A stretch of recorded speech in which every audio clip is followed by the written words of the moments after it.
Let's go. Let's go. Oh, did you want to? Sorry, I'll let you. Next time. I'm in love with you.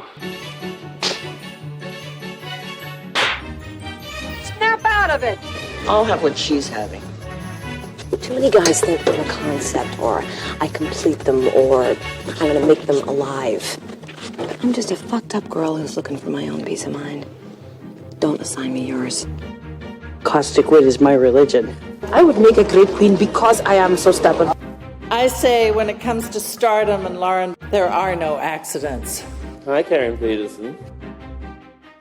Hello, everybody, and welcome to Citizen Dame, the podcast where we talk about so much garbage all the time. We talk about good stuff too, but as long as men continue to be trash, we will continue talking about them. I am Karen Peterson, joined as always by my amazing co-host, Lauren Humphreys Brooks. Hello. Wow, it has been a while. Actually. It feels like it's been a while, although it's actually really only been like a week. So yeah, so we took last week off because I was moving. Well, I'm still moving, but things have been kind of weird. Last Friday, a week ago, I got the second COVID vaccine. So Saturday, when I was supposed to be like moving all my stuff, I was basically dead to the world. I was like, I'll do it Monday. It's fine. I told you. I was like, no, that's a good idea. And then you were like, no, I'll be fine, whatever. Yeah. And I was like, no. Narrator voice, but she was not fine. It's funny though. So I got mine on Tuesday, and like other than being really tired the next day, and I had a little bit of a headache for part of the day, but that went away. Other than that, I was fine. I was honestly a little bit like, I was prepared to be really sick. What is happening? Yeah, well, and that's the thing, is like, I wasn't really sick. I never got a fever. I felt like I had a fever at one point, but I was totally not feverish at all. But I was just so wiped out. And then I had the achy joints. And I had I didn't get a headache, but I had like a bit of pressure in my head. So it made my teeth hurt too. So it was just like, oh, this sucks. And you can't take anything for it except for Tylenol, which doesn't do anything. So I just had to sleep through it. But I woke up the next day and I was like, I feel great. And then my voice went away. It was really weird. I had laryngitis for like 6 hours. My voice was gone. That's nothing. Odd. Yeah, it was so weird. And yeah, but then it came back. So that's so strange. But it also just feels like it's been a while because we haven't really talked much this week either. Normally we talk all week long, and true. We've both just been so busy. So true. Yeah, you've been moving. I got the shot, like all of that stuff. And then I also have I've had a lot of work, unfortunately. Unfortunately, I am pleased in a time of pandemic that I continue to have work. On the other hand, I'm a little bit like, please just leave me alone. I just need a break. Yeah. Yeah. So how are you doing? I'm doing good. Actually, the day after the COVID shot, I did take the day off and everything. And I wound up just lying in bed watching Columbo for like 4 hours. It was great. That is a reasonable reaction. It was great. I'd forgotten how much I love Columbo, and also the fact that there are these like huge stars from the period who just pop up, and you're like, oh my god, Myrna Loy, Vincent Price, Ray Milan, what are you doing here? It's great. Yep. I remember the summer after I graduated from high school, I'm like 17. I was a nanny, but the kids just kind of, I don't know, they were little, but they kind of just played to themselves. So they didn't require a lot of entertaining. So I watched a lot of TV, and it was like Columbo, Matlock, Murder, She Wrote. It's like, because for a while there were several stations that for a while, that's what they would just show Columbo or Murder, She Wrote all day long. Yeah. And that's definitely where I first watched Columbo. Like I would go to my grandmother's house and I would sit there and watch Columbo for 4 hours, and it was just like, and I don't remember most of the shows, but I really remember the one with Donald Pleasance, because I remember being like, what the hell is happening? Go on. Oh, I was just gonna say, my grandma would talk about Peter Falk like she knew him. It was so funny, like they were friends or something. Something about grandmothers. I don't know. Yeah, so everybody watch Columbo. It's a great show if you haven't seen it. All of these famous people, John Cassavetes is in one of the shows. Vincent Price is. Donald Pleasance, and that show just like completely goes off the rails. I don't even know what's going on in that episode. Another show that always had, well, not always, but frequently had just like really fun guest stars was Magnum PI. Not the one that's on now, but the one in the 80s with Tom Selleck. Yeah.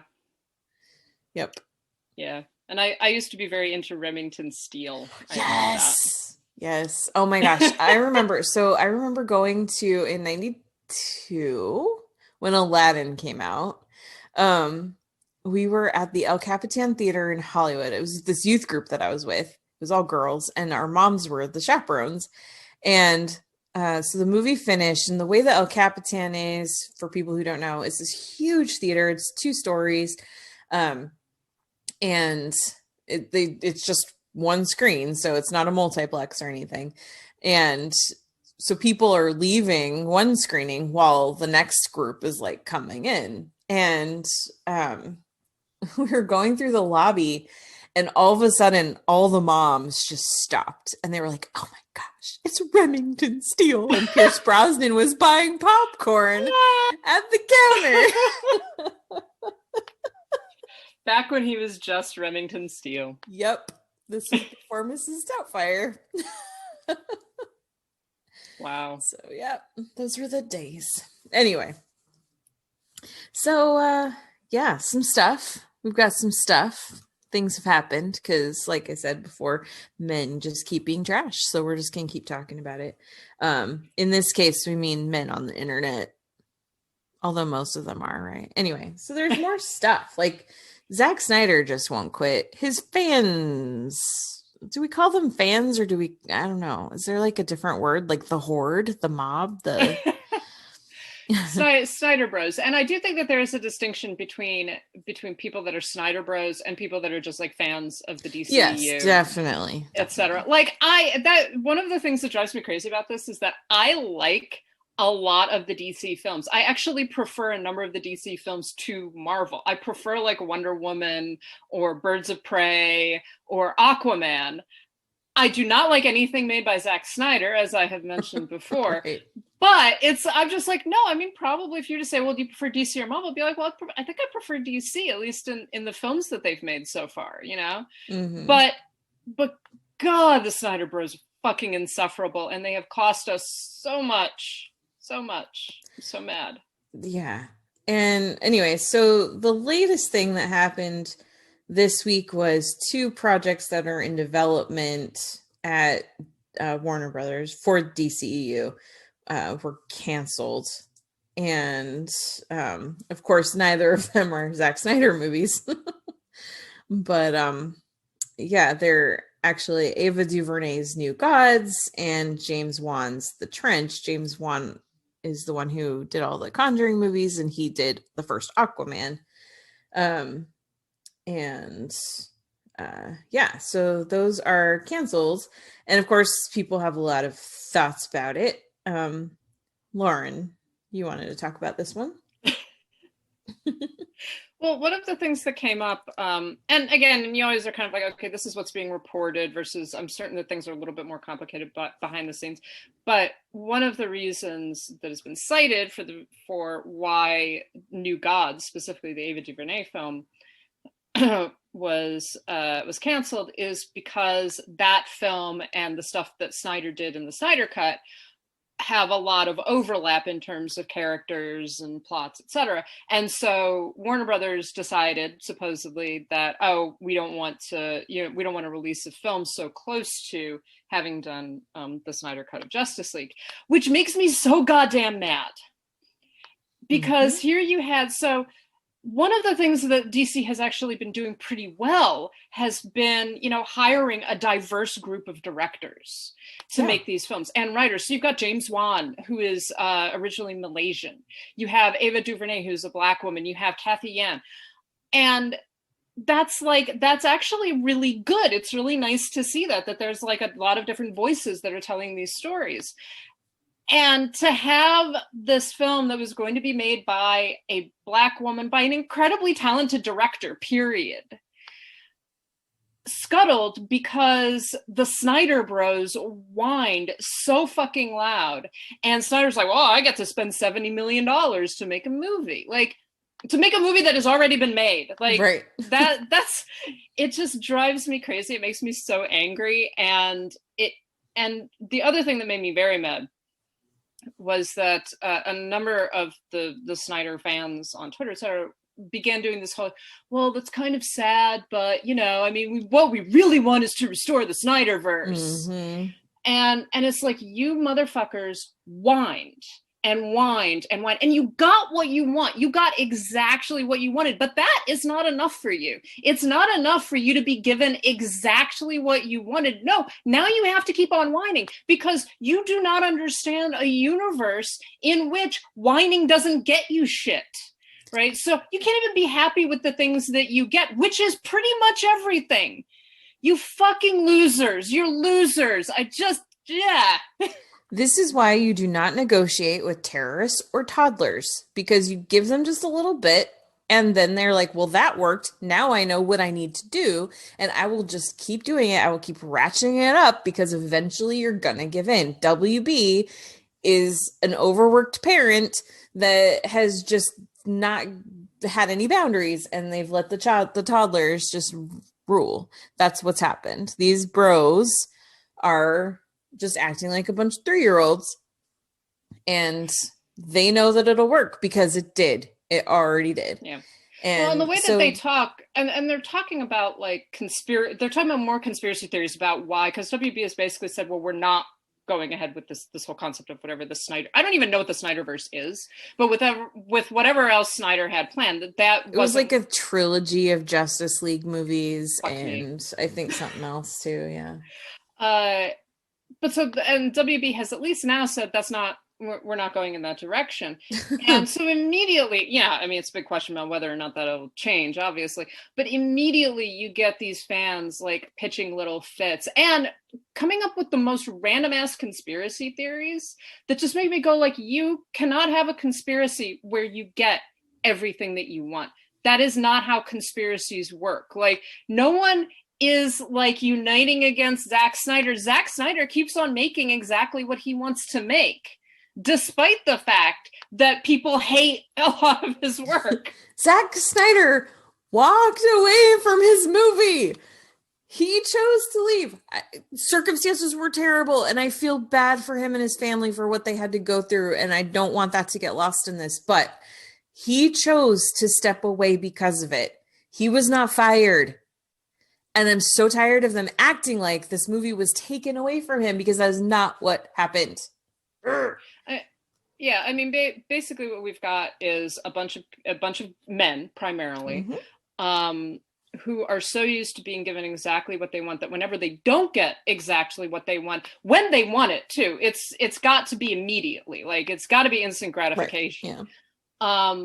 Then they decide that, well, that means that the world is against me. Like they don't understand what the concept of systemic discrimination is, or what systemic oppression is, and so they have to invent things to be oppressed about. Yes, yeah, because the world is not against them, and it never has been at any point in history, and so they cannot understand it because they've never experienced it in any degree. So, oh my god, yeah. So I just wanted to yell about that, and I will repeat it. Yes. Snyder Bros are losers. They're fucking losers. They are. And what really sucks is you just know that WB and Zack Snyder are going to work out some deal where it's going to be like, well, we'll let you do these movies. They're going to be HBO Max movies. Like, he's going to get to do his thing. He's going to. They're going to give in because that's what they keep doing.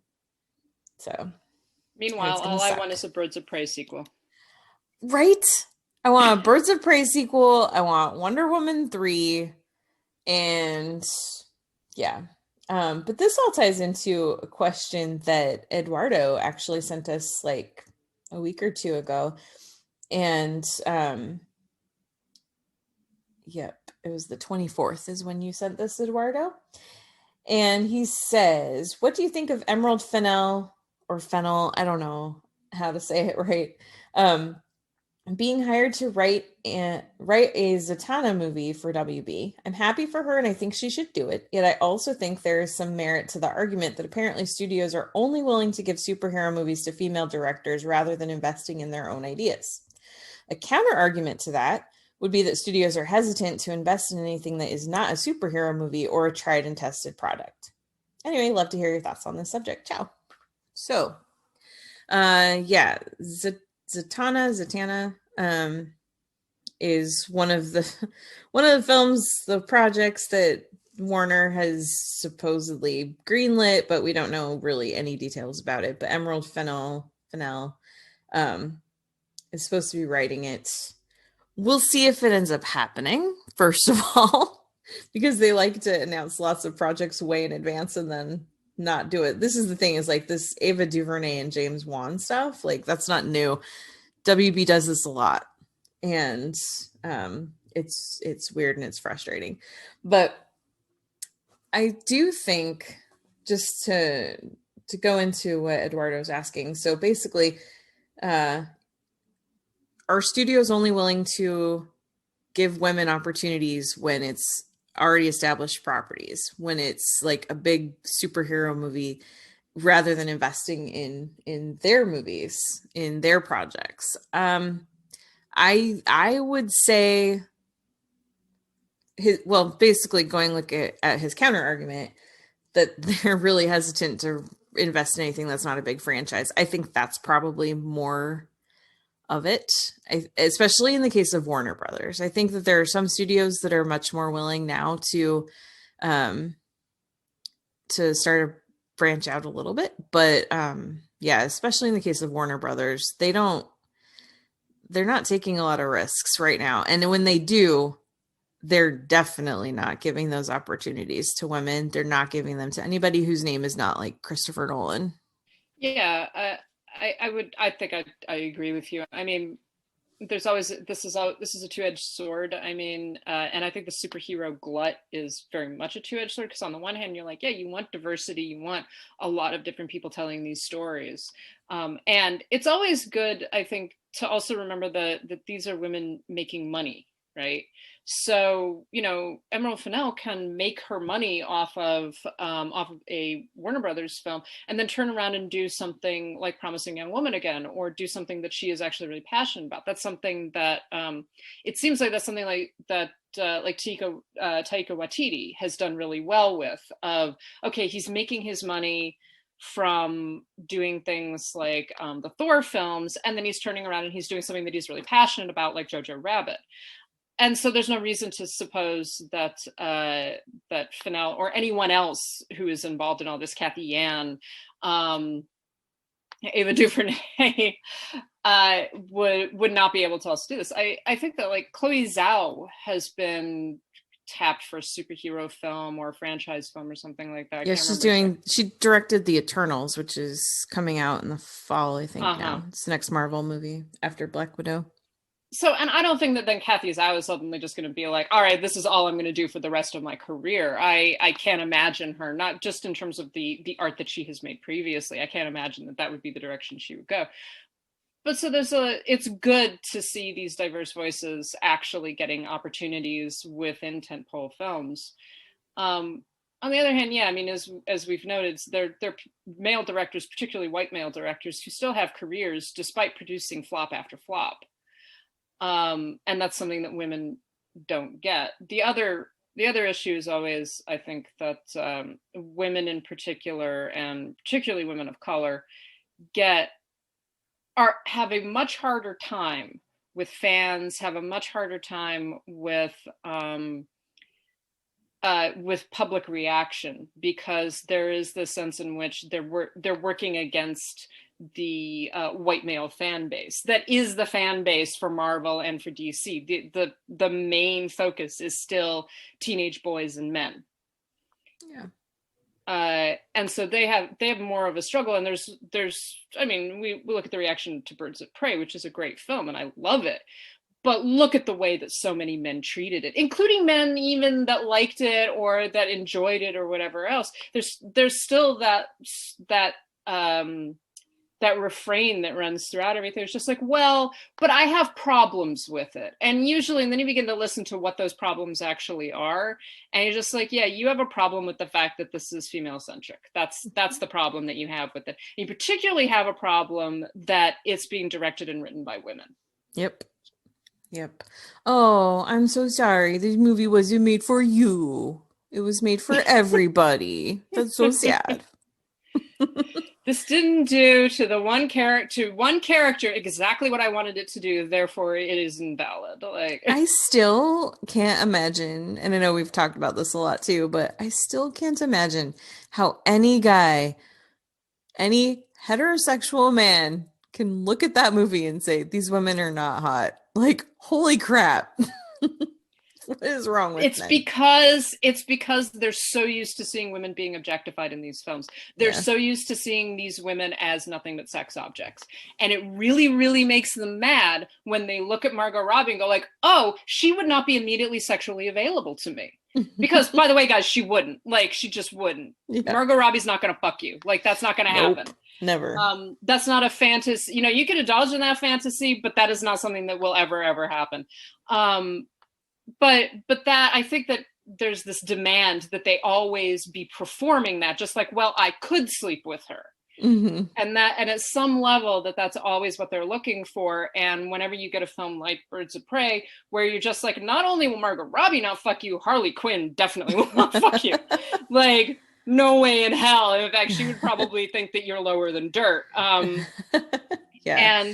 And I think that's the attitude that comes up a lot, is that they're mad that these women are not being objectified for their pleasure. It's true. Yeah.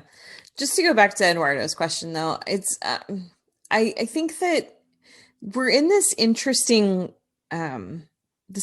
time of a little bit of flux where studios are finally waking up and they're starting to give these opportunities to women to direct.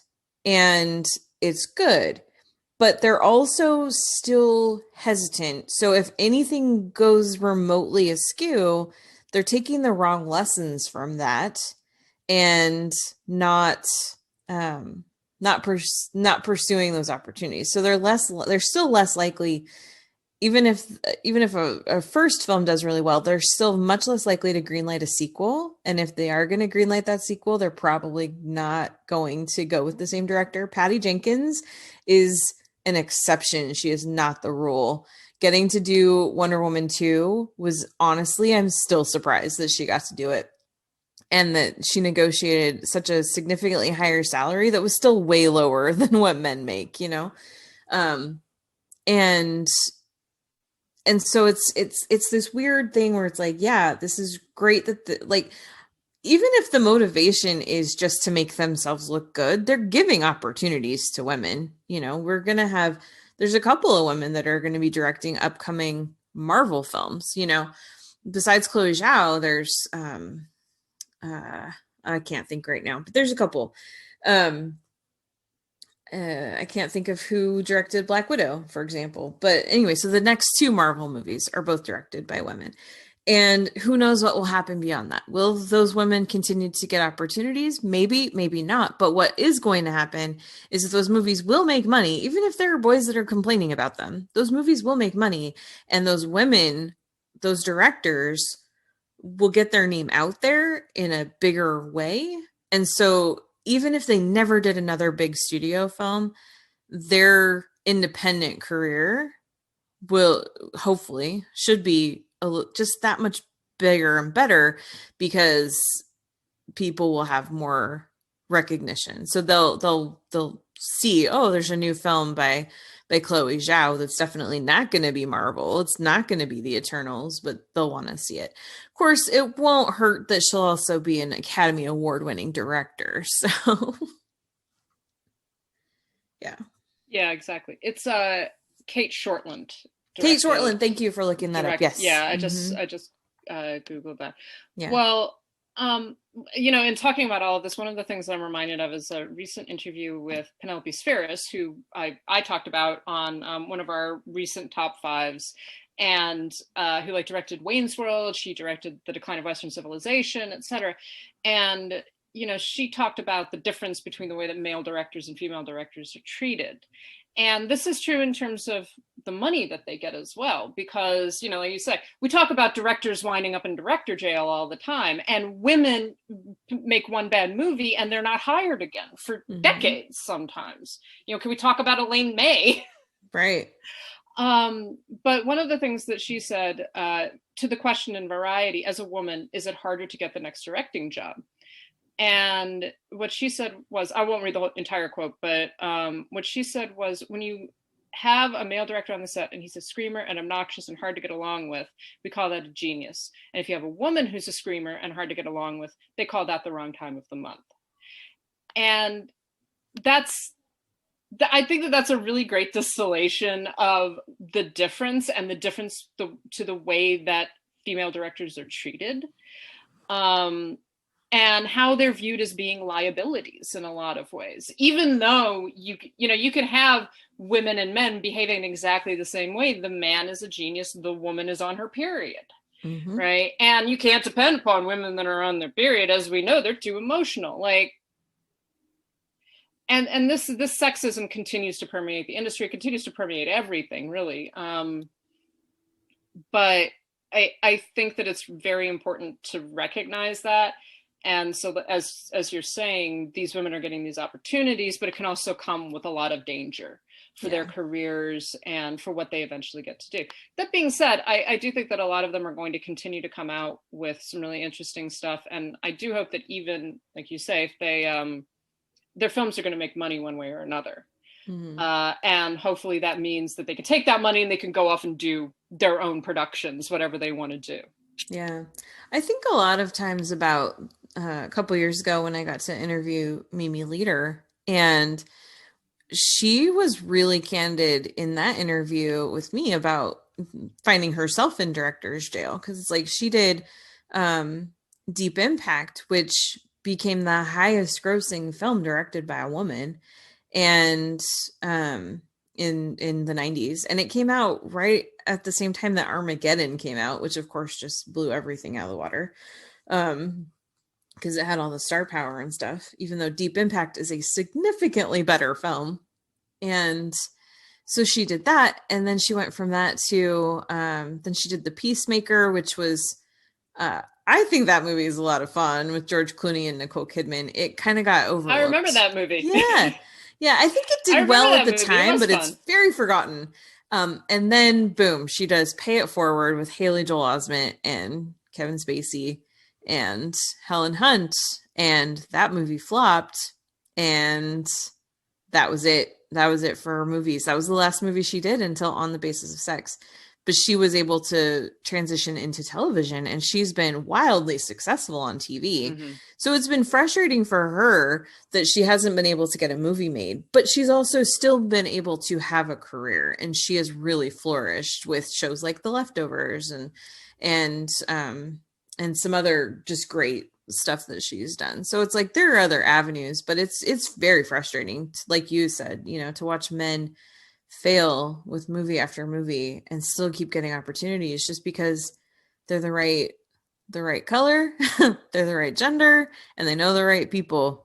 So yeah, and they're given opportunities. They're just like, well, you fucked up once, okay, whatever, give it another shot. And they might produce something great and they might not. I mean, look at someone like Colin Trevorrow, who at this point I think maybe might be in director's jail. I can't tell. It seems like he is. I forgot all about him. He got so many opportunities. Like, he fucked up multiple times before he was fine. Before it seems everyone was like, okay, maybe not. Like, maybe we're just trying to make something happen that isn't going to. But like, why exactly? It's not like he was ever a particularly brilliant director. Well, he's done the Jurassic movies, and he does have that third one coming out. So yeah, oh, I know. I just looked him up because I was like, well, what else is he doing? And then apparently he has something in production or in pre-production called War Magician. Oh, that sounds like a winner. Yeah, that sounds fun, with Benedict Cumberbatch. And then another film that's just called Atlantis. So There you go. See? Okay, so Colin Trevorrow is a great example who just Yeah. keeps on fucking up and somehow keeps on getting movies. Yep. You know, I would really like them to do a live action movie based on the Disney film Atlantis. That's one that I think would be a fun live action adaptation. I've never seen it. You never saw Atlantis? I never saw Atlantis. It's weird, but I really like it. It's so different from so many of the other animated Disney movies. And yeah, it's a lot of fun. And I think it would be very cool as a live action movie, as long as it wasn't directed by like James Cameron, because he kind of did something similar with Avatar. Not story wise, but just like with the color and everything. Uh-huh. So, yeah. Anyway. Well, just to go into a little bit of what we were just talking about, I kind of mentioned this already, but we got a question from Shakita who asked, do you think Chloe Zhao has a real chance of winning? Yes, Shakita, I do. She's going to win Best Director this year, and it's going to be glorious. And do you think multiple, quote, she only won because she's Asian, think pieces will follow, especially with everything going on in the world right now? Okay, so I love this question, and I'm glad you asked it. And I think that there will be some of that. But I think that there's going to be a lot less of that than we're maybe braced for. I think that there was a bit of a Twitter kerfuffle that happened a week or two ago where a certain person that I do not mention by name, I do not speak his name, but he posted like a conversation between himself and a friendo. So if you know, you know. But a lot of speculation on who that friend is. But anyway, this is what they were talking about, was like, oh, well, great. Now Nomadland's just going to win because, you know, it's by an Asian director and there's all this anti-Asian hate happening right now. Here's the thing. Nomadland was doing very, very well before this recent just like amplification of violence against Asian people. So there will probably be a think piece or two out there about that, but no, I don't think it's going to be a huge backlash or a lot of excuses, because Nomadland, as soon as it started showing to people at Toronto, at the fall festivals, and then just as like different groups have started seeing it, everyone loves this film. It's been wildly embraced, and we're coming off of a year where the last Best Picture was Parasite. So I think that obviously we know that that's not why it's going to win, but I also think that most people understand that that's not why it's going to win, and that's not why Chloe's going to win. Yeah. Yeah, I agree. I do think that there's going to be a subsection of people, both critics and viewers, who are not going to say it out loud, but are going to kind of say it from kind of around the corner.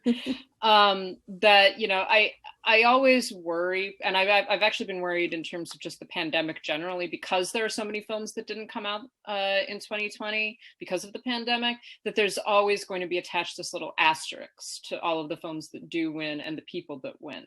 That, well, if this film had come out, they wouldn't have won. If this film had come out, she wouldn't have won. If this hadn't happened, she wouldn't have won. And I fear that I think that there is going to be a little bit of that, but I don't think it's going to be as explicit as think pieces. I think it's going to be more pieces that are sort of saying that without ever actually coming out to say it, because they don't want to be accused of being racist or sexist. Yeah. I'm a little less optimistic than you, I guess. Well, I think part of it too is that I don't like the year in advance predictions. I think they're silly. But I have to give huge shout out to my former boss, Clayton Davis, film awards editor at Variety, who for his very first round of year in advance predictions last year, before the pandemic ever happened, he said Nomadland was going to win Best Picture and Chloe Zhao was going to win Best Director. And I told him, that's so sweet that you think so, but they're not ready to let another woman win. And especially not with a movie about a woman. And he was just like, nope, I think it's going to happen. And that was a year ago. So there you go.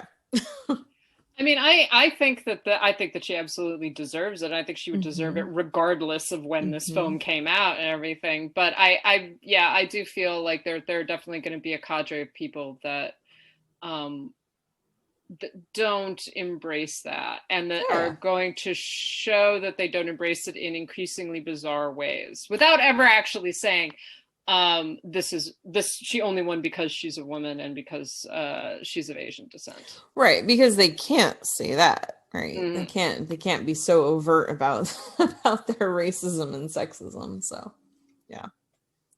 But what I'm saying is I think that yes, absolutely, she can win, and I think she will. At this point, it would be shocking if she didn't. Now, I say that with the understanding that nothing is a lock, and if she just dropped off the campaign trail completely right now and disappeared, there would be a danger. It's not like if it were locked, then she could just do nothing else and it would still happen. I don't think that's the case. Something could still change, but at this point, like no other individual person has won as many awards leading up to the Oscars as she has. And I think that I'm trying to figure out how to say this right, just based on what we were just talking about. But like, I think the Academy is like, they know that they need another woman to win. So I think that helps, but it makes it easier for them to vote for her because she also fucking deserves it. And so they're gonna vote for her. It's a great movie. It's a great win. She's gonna be an awesome, I just cannot wait for her acceptance speech. It's going to be incredible. And yeah, there you go. So she's going to win.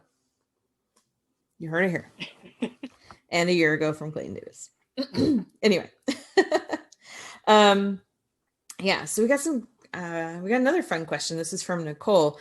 If Lady Bird came out this year, do you think we would have 3 women nominated in the director category? Who, if anyone, would Gerwig replace in this year's lineup? I think if it came out this year, it would not be nominated. I think that's an interesting perspective. I don't know. I think that it's always weird I have difficulty speculating on this kind of thing because I go like, well, how would this compare with the other films that are being nominated? But I don't know if you could really compare it in the same way. Lady Bird coming out in a time of pandemic, I think, is a sort of an interesting, right? Yeah, and a very because it came out at a very different time, definitely. We've talked about this before, and this has been true, honestly, for the past couple of years. You could nominate nothing but women in the director's category, and every single one of them would deserve to be there. I would hope that, Gerwig would replace someone like David Fincher, who does not deserve a nomination for Mank. But knowing the Academy as we do, and knowing how much Hollywood loves to look at itself, probably not. I think that it's really difficult to make that sort of generalization and say like, oh, yes, it would definitely get nominated. She would get nominated, or they wouldn't. Yeah, that's the thing is like the films that get nominated, it's sort of this sort of, not always the case, but especially in recent years, it's sort of like, what are the films that are the zeitgeist of right now? Like, what are the films that really sort of captured not just where we're at, but where we see ourselves, where we want to be, what we're thinking and talking about. And so looking at this year's lineup of best pictures, for example, it's like, sure, you have Mank in there, but that's, I think, got the nostalgia aspect to it. And it's the old Hollywood. Hollywood does love itself very, very much. Hollywood is its own biggest fan. And, but then you've got films like The Trial of the Chicago 7, which is specifically about people being put on trial for riots that are politically motivated. And then you've got Judas and the Black Messiah, you've got Nomadland, you've got Promising Young Woman, you've got a collection of films, The Father or something else completely, which is also great, and I love it. Have you seen that yet? I haven't seen that yet. Oh my I gosh, actually it's so good. I saw the play that it's based on. Oh wow, I have saw not that seen on that. I saw that on Broadway with Frank Langella when he Oh, played I'm the so father. jealous of you. Play the That's father, so yeah. cool. So I haven't. So if the film is anything like the play, I've seen the father, but I haven't seen the film yet. Got it. Yeah. But anyway, so it's like, other than that one, which is this a bit of an outlier, sort of. I think the rest of the films in the Best Picture lineup, a lot of them are really about like taking bold action. And Lady Bird is not that. It's a very sweet coming of age movie. It's very funny. It's a very sweet mother and daughter story, that kind of thing. There's a lot of stuff about it, but I just don't think that it would have the traction this year because it doesn't capture the mood of where we're at right now. That's why I think that it probably wouldn't get nominated. That being said, no, I definitely, if we just barely got 2 women in a lineup, there's no way we would have had 3. Sorry, it just wouldn't have happened. And yeah, so if Gerwig were to get in anyway, and if she were to be nominated, it would be at the expense of either Chloe Zhao or Emerald Fennell. Yeah, I think that you're probably right. I mean, Regina King isn't even in that mix. Exactly. And And she she very should be. much should be. Yeah. Mhm. So when we were preparing for today, I was like, oh, what women have prior to this year, what women have been nominated for directing Oscars, and then I searched them, and I knew this already, but just seeing it written out made me so mad. The fact that 5 women before now have been nominated over the 93 years of the Academy Awards, and that just makes me so goddamn angry. Oh yeah. Like, I looked at that and I was like, oh, I am filled with rage. Oh yeah, no, it makes me it makes my blood boil. And I shared with you, so a couple years ago, because I was working on a story not just about female directors like getting nominated for Best Director, but movies directed by women getting nominated for Oscars at all. And it was just mind-blowing, the stuff that I was finding. So like the Oscars, the first Academy Awards were held in 1928. It honored films that were released in 1927 and part of 28, because then the next year was 28 and 29. So they used to have overlap years like we're going to have this year.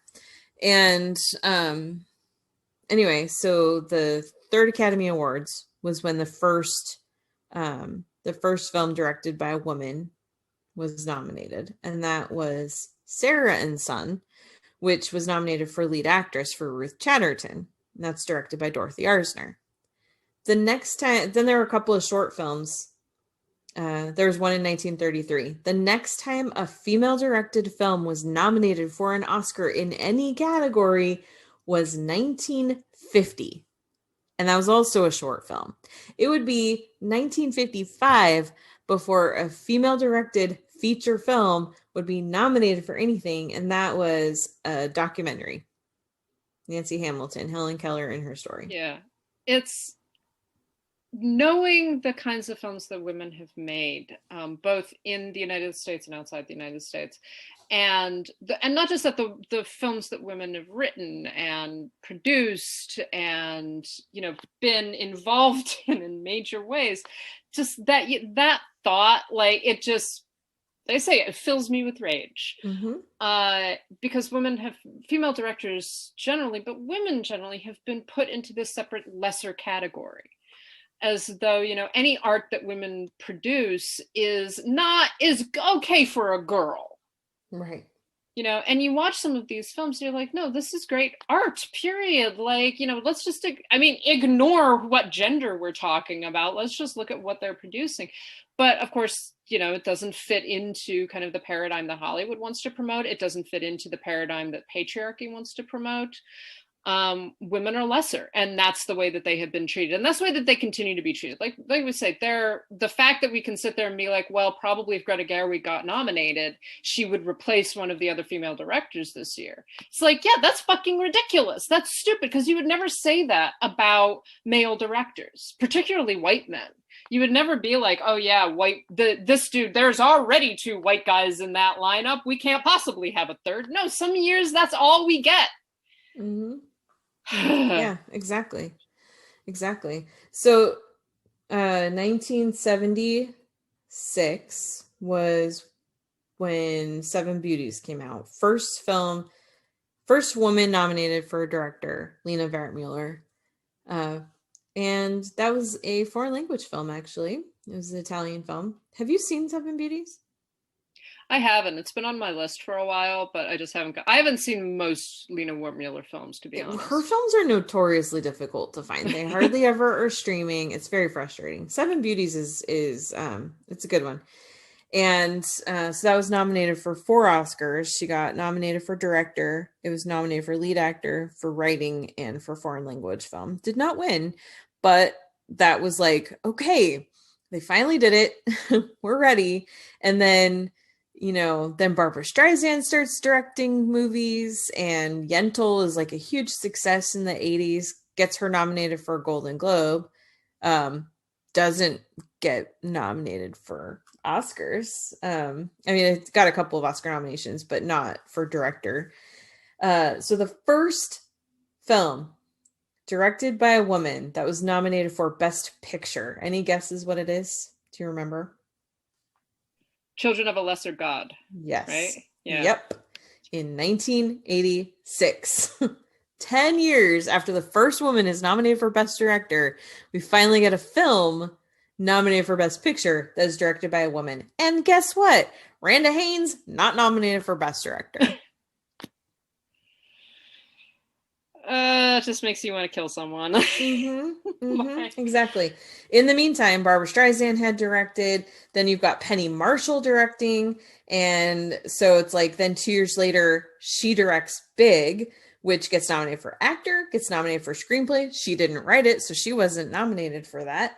Does not get nominated for director, doesn't get nominated for picture, any of that. But then in 91, was it 91? What year was it? Yeah.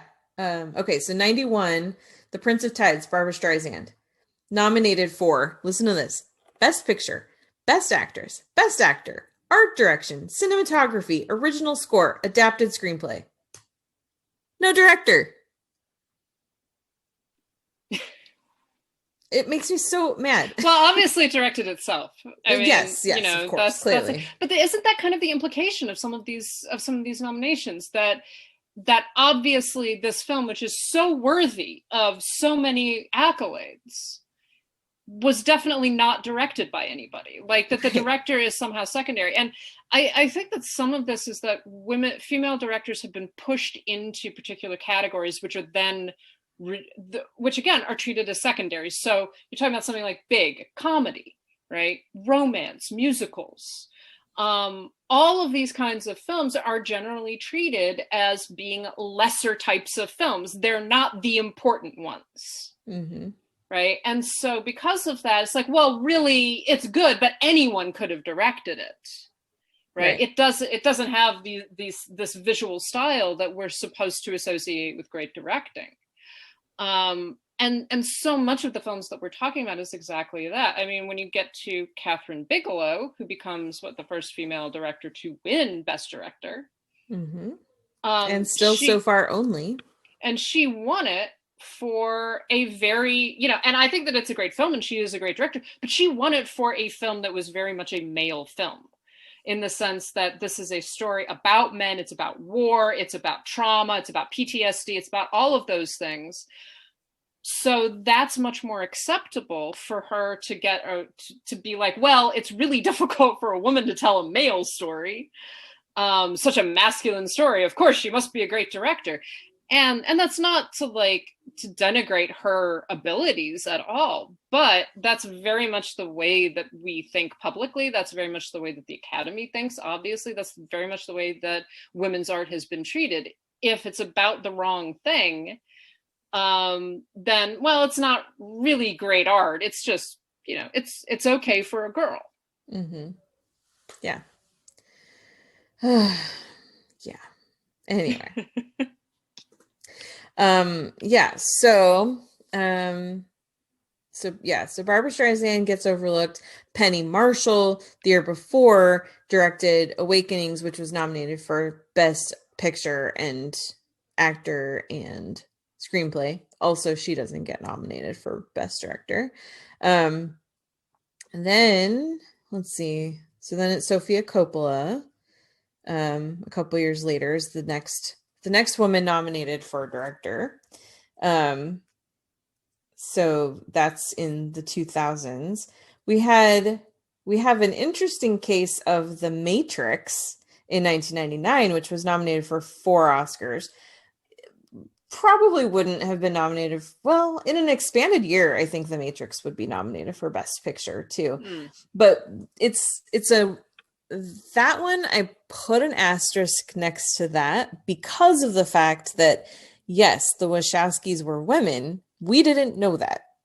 And they weren't out. Exactly. And so this is the only case where a movie directed by women or a woman won the Oscar for visual effects. I think was even nominated. And it's interesting because it's like, what would have happened if the world knew, if they were out and the world knew? Would that movie have been received the way that it was? Who knows?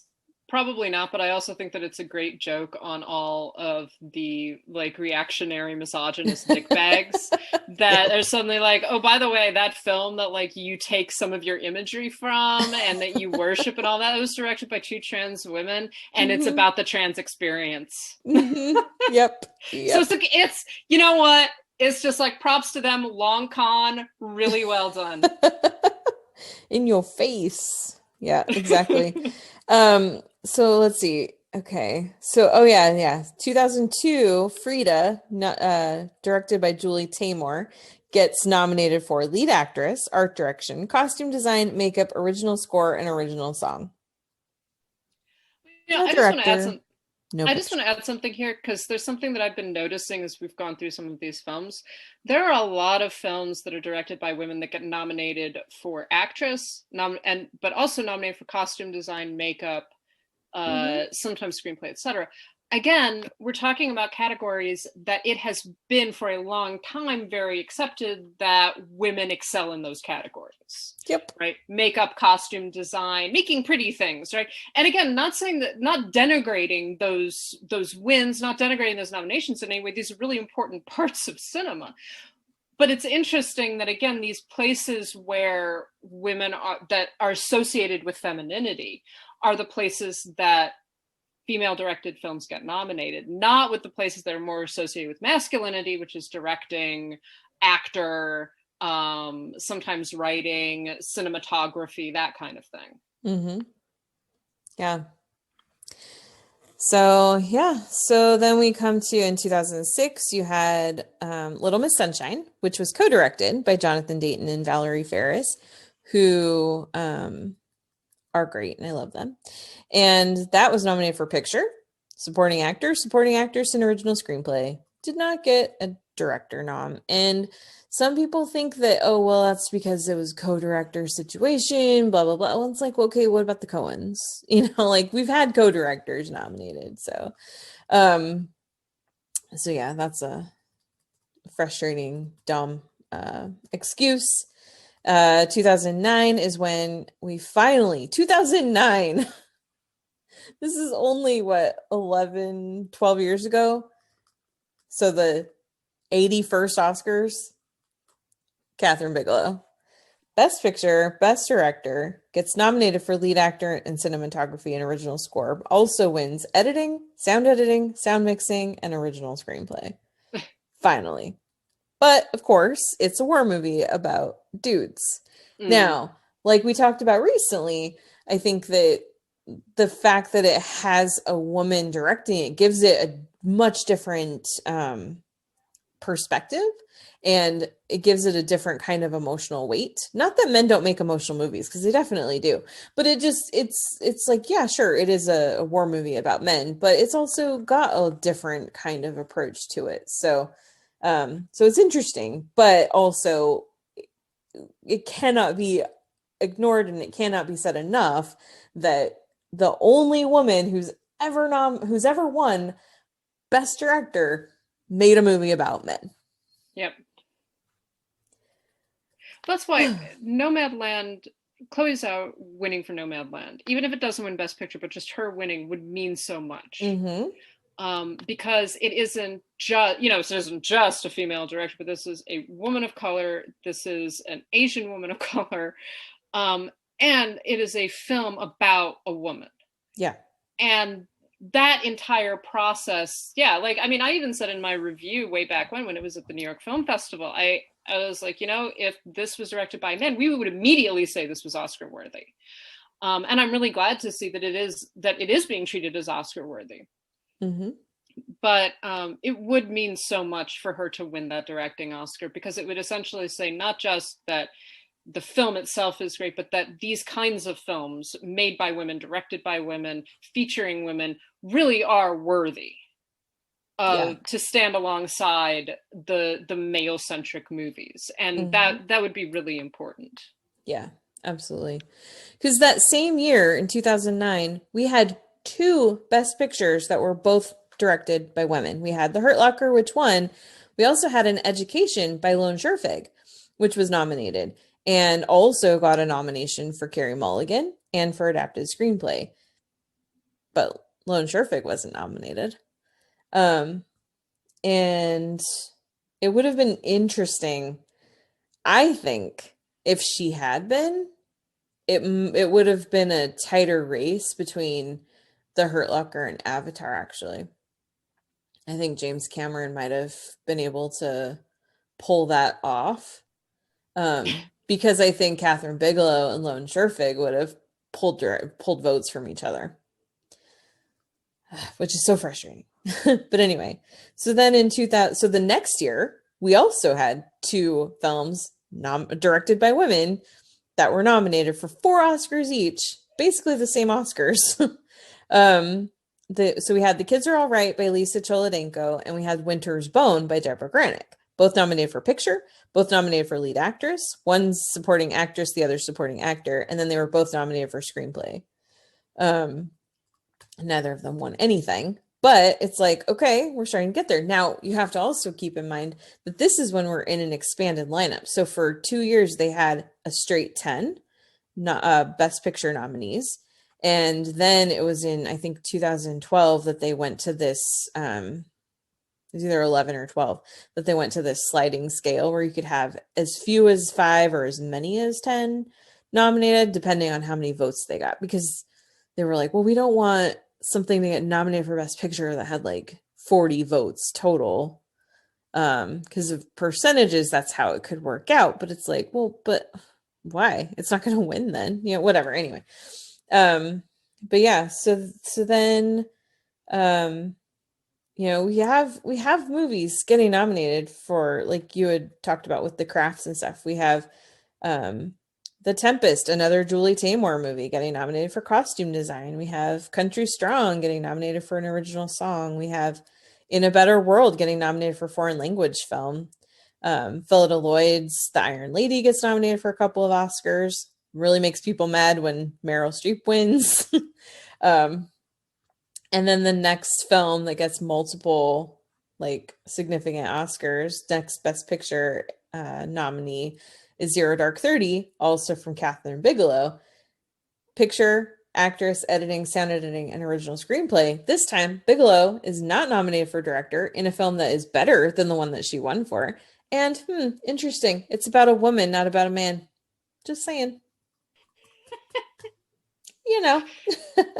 The rage again. The rage. Yeah. Yeah. So then the next time another woman is nominated for Best Director is in 2017, Greta Gerwig, Lady Bird, which we've already talked about. And that year, Mudbound was nominated for 4 Oscars as well. Supporting actress, cinematography, original song, and adapted screenplay. And that was the first time a woman was nominated for cinematography. And she's still the only woman that's ever been nominated for cinematography in 93 years. Rachel Morrison, the only woman that's ever been nominated for Best Cinematography. That makes me angry too. Anyway, so that's a sort of a brief history. Oh yeah, and then last year we had Little Women, also by Greta Gerwig, nominated for picture, actress, supporting actress, adapted screenplay, costume, and original score. No Best Director. Now, I have brought this up a couple of times, and I really, really believe it. And whenever I say this to certain people, they get mad at me. But I think it's time to expand the director lineup.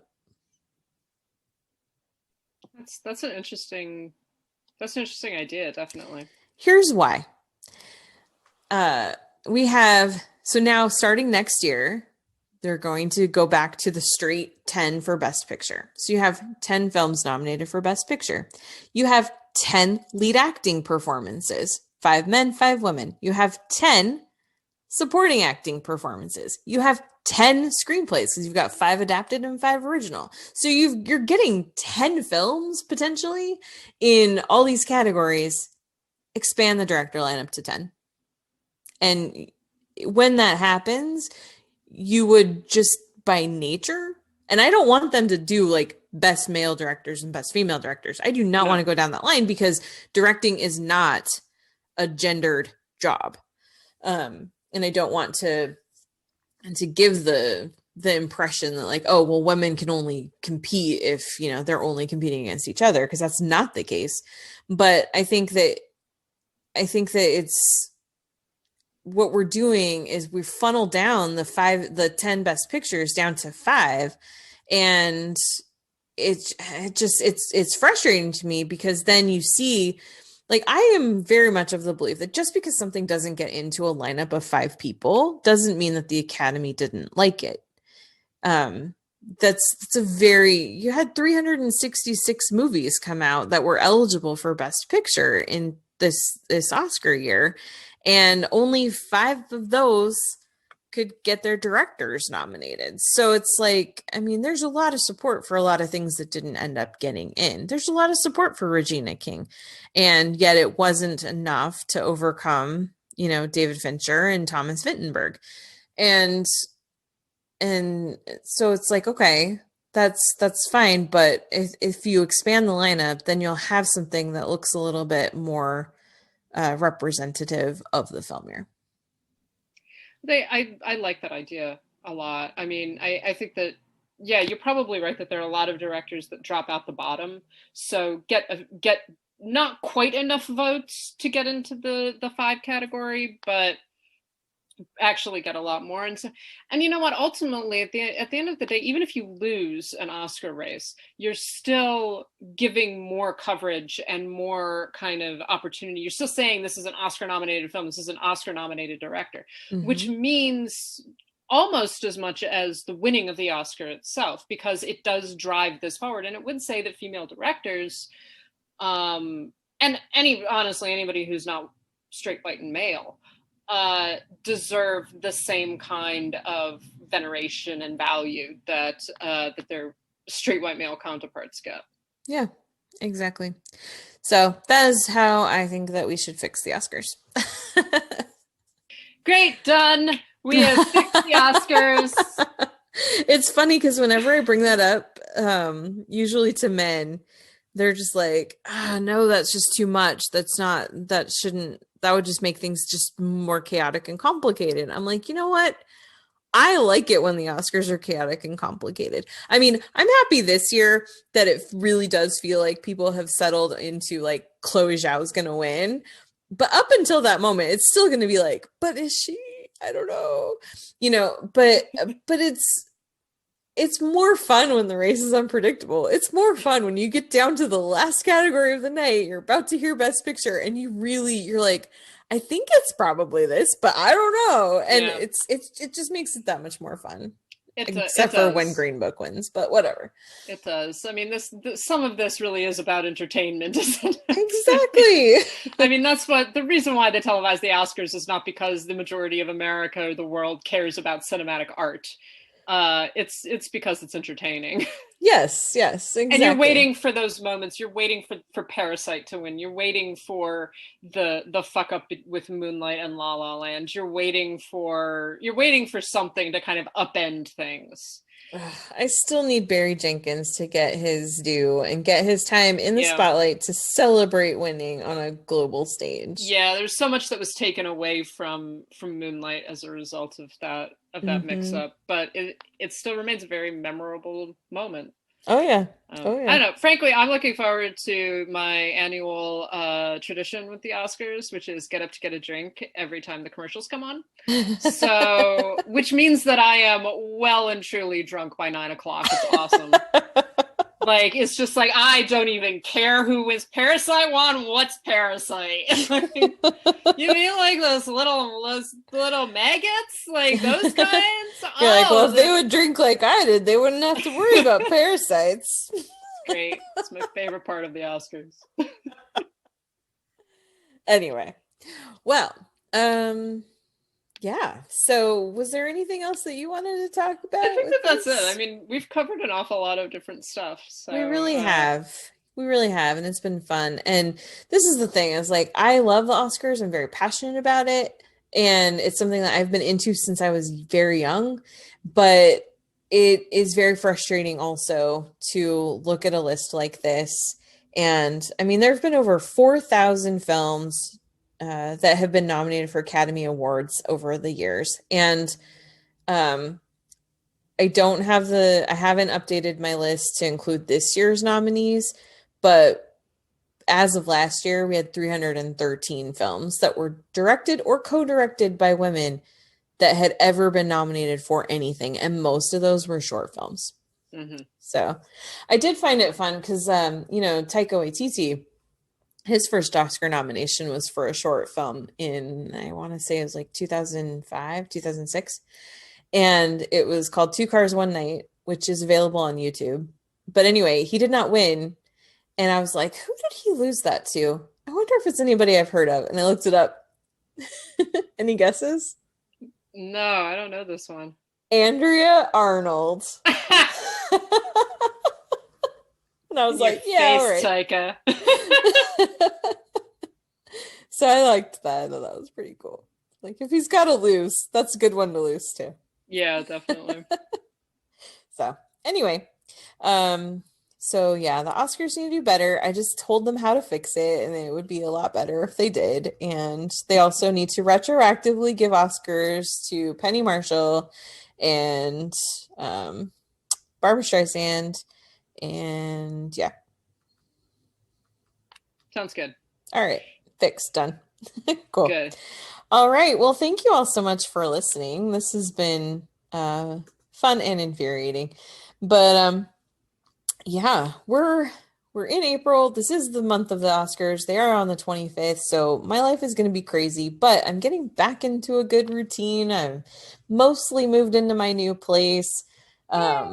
We're both COVID free and vaccinated. So we're going to get back on track this month with guest, not guest. What is the word I'm looking for? Bonus. We're going to have a bonus this month of something. Wait a minute. I'm sorry. You just mixed up the words guest and bonus. I did. Yes. All right. I'm very tired. Just want to point that out, Karen. Yes.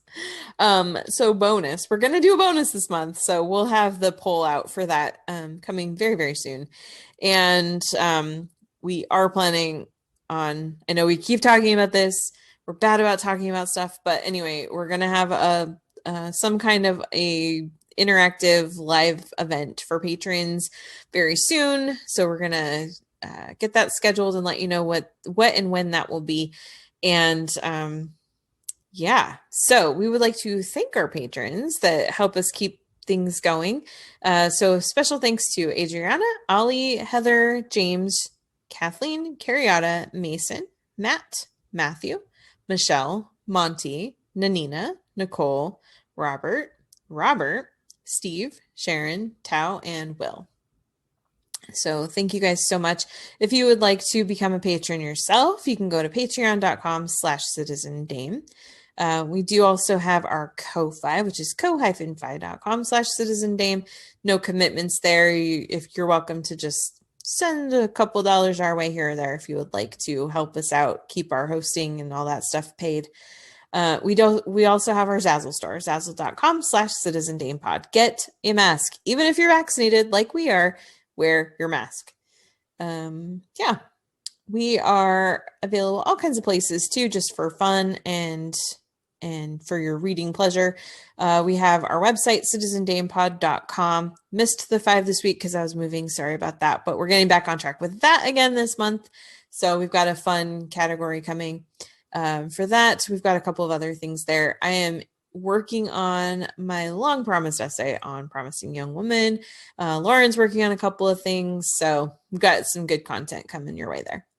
We also have our email if you want to just send us an email and tell us how much you love us and how great we are. That is citizendamepod@gmail.com. And we're also on Twitter and Instagram @citizendamepod. We can be reached individually too if you would like to do that. Lauren, where are you at? I'm on Twitter and Instagram @LHBusiness. And I am on Twitter and Instagram @Karen M. Peterson. So that's going to close things out for this week. Thank you so much for listening, and we'll catch you next time. Bye. That's creepy. We can leave. We can leave right now. I can make money. I'll sell stories. I'll do anything. I'll cook. I'll clean. I'll work in a factory. I can make a life for us. Joe. And you should be an actress and you should have a life on the stage. Let's just run away together. I want to get married. Why? Because I love him. You will be bored of him in 2 years, and we will be interesting forever. Just because my dreams are different than yours doesn't mean they're unimportant. I want a home and a family, and I'm willing to work and struggle, but I want to do it with John.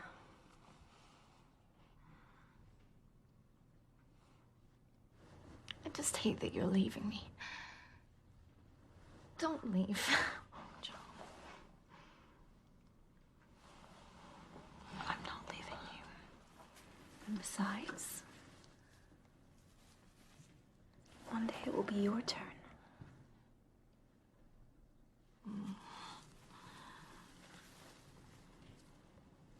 I'd rather be a free spinster and paddle my own canoe.